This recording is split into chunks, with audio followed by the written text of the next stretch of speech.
दोस्तों निफ्टी ने आज भी पूरा का पूरा दिन एक ही जगह पर हमको बिताकर खत्म कर दिया और बहुत अच्छी जगह पर बाजार क्लोज हुआ है। दूसरी इंपॉर्टेंट बात, अगर आपने हमारा प्रीवियस प्रिडिक्शन सीरीज नहीं देखा, वीडियो नहीं देखा आपने, तो आपने आज भी बाइंग या सेलिंग की तरफ ट्रेड लेने की बात कही होगी।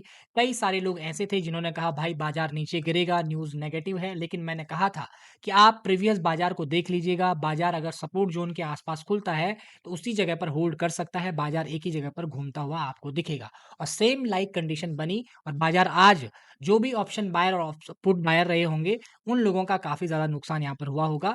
लेकिन अब फिर से हम कल के लिए डेली चार्ट को एक बार एनालिसिस करते हैं कि कल क्या पॉसिबिलिटी निकल कर आ सकती है। सबसे पहले आप चार्ट को देख लीजिएगा दोस्तों। चार्ट को जब आप देख रहे हैं तो यहाँ पर आपको डेली चार्ट पर एक ट्रेंड लाइन आती हुई नज़र आ रही है। ट्रेंड लाइन क्यों बन रही है और नीचे से भी एक ट्रेंड लाइन आती हुई आप लोगों को दिख रही है। इस ट्रेंड लाइन पर हमारे लिए एक इम्पोर्टेंट रेजिस्टेंस फेस करना पड़ सकता है और अगर ये रेजिस्टेंस फेस होगा तो आपको वेट करना है, जल्दबाजी नहीं करनी है, आपको चार्ट को देखना है, वेट एंड वॉच के मूड में रहना है कि अगर ये ब्रेक करेगा और यहीं पर हमारा एक साइकोलॉजिकल लेवल भी हमारे सामने पड़ेगा जिसका नाम है 25,500 का लेवल। इस चीज को भी आपने बहुत बारीकी से चेकआउट करना है, जल्दबाजी के मूड में बिल्कुल मत रहिएगा, आपको मिलेगा। अब आज की क्लोजिंग को जरा आपका चार्ट को जरा देख लीजिएगा। आज का जो चार्ट हमारा बना है 25,227 का हम लोगों को क्लोजिंग मिला है। आज के चार्ट के अकॉर्डिंग हम ऑब्वियसली हम इसके हाई के ऊपर की तरफ को सोचेंगे, लेकिन हमको प्रीवियस रेजिस्टेंस को देखना होगा जिसके लिए हम जाएँगे 15 मिनट के टाइम फ्रेम पर। 15 मिनट के टाइम फ्रेम पर अगर आप आज का चार्ट देख रहे हैं, 15 मिनट के टाइम फ्रेम पर आपको एक चीज़ नज़र आ रही होगी, आपको दिख रहा होगा कि ये वाला रेजिस्टेंस हम आज फेस किए हुए हैं, ये वाला रेजिस्टेंस। इस ज़ोन को देखेंगे तो हमारे पास ये वाला यहाँ एक नया रेजिस्टेंस है, इसको देखेंगे। उसके बाद जब हम ऊपर जाएँगे तो हमारे पास ये रेजिस्टेंस है। इसके लिए अब हमारी कल की रीडिंग क्या होगी? जब इतने सारे रेजिस्टेंस होते हैं तो इसके लिए रीडिंग डिपेंड करती है कल की ओपनिंग पर।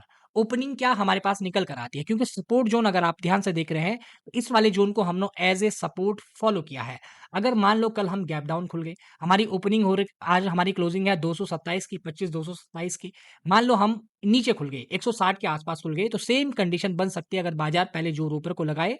साथ ही साथ एक इम्पोर्टेंट नोटेड पॉइंट जो आप लोगों को बताना चाहूँगा, वो है बैंक निफ्टी।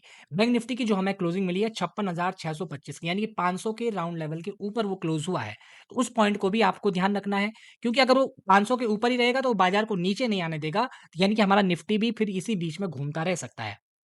दूसरी कंडीशन, अगर हम गैप अप खुल जाते हैं, गैप अप खुलने के बाद कोई बड़ी कैंडल नहीं बनती है, वेट एंड वॉच के मोड में रहता है, चार्ट कुछ ट्रेडिंग पैटर्न बनाता है, तो हम कम क्वांटिटी में यहाँ पर काम करने के लिए तैयार रहेंगे और ऊपर की साइड को अगर जाते हैं तो कम क्वांटिटी का ध्यान रखिएगा, कम क्वांटिटी याद रखिएगा, नोट कर लीजिए, कम क्वांटिटी। क्यों?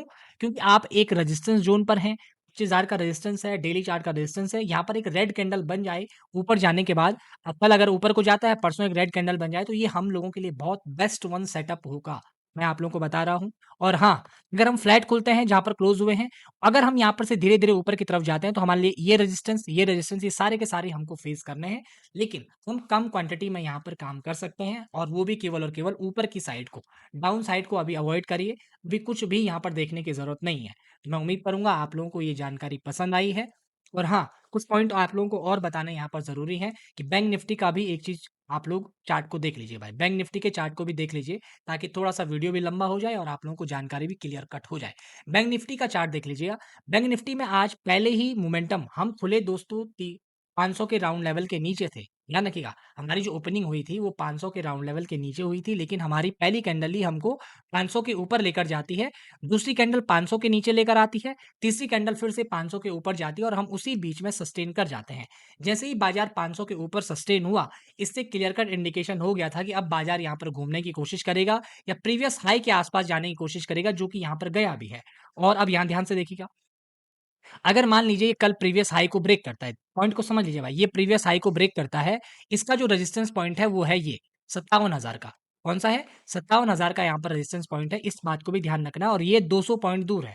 कितना पॉइंट दूर है? 200 पॉइंट दूर है। अगर ये भी फ्लैट खुलता है, उसके बाद धीरे-धीरे ऊपर की तरफ जाता है, तो हो सकता है हमारा बैंक निफ्टी भी धीरे-धीरे ऊपर की तरफ जाए, लेकिन जो मैंने आपको बताया हुआ है, क्वांटिटी आपको कम रखनी पड़ेगी, तभी आप लोगों का जो रेशियो है वो बेहतर होगा, क्योंकि अगर आपका एसएल होता है तो वरना आपके जो पुराने प्रॉफ़िट है वो आपका रेशियो गलत करने की, खराब करने की कोशिश करेगा।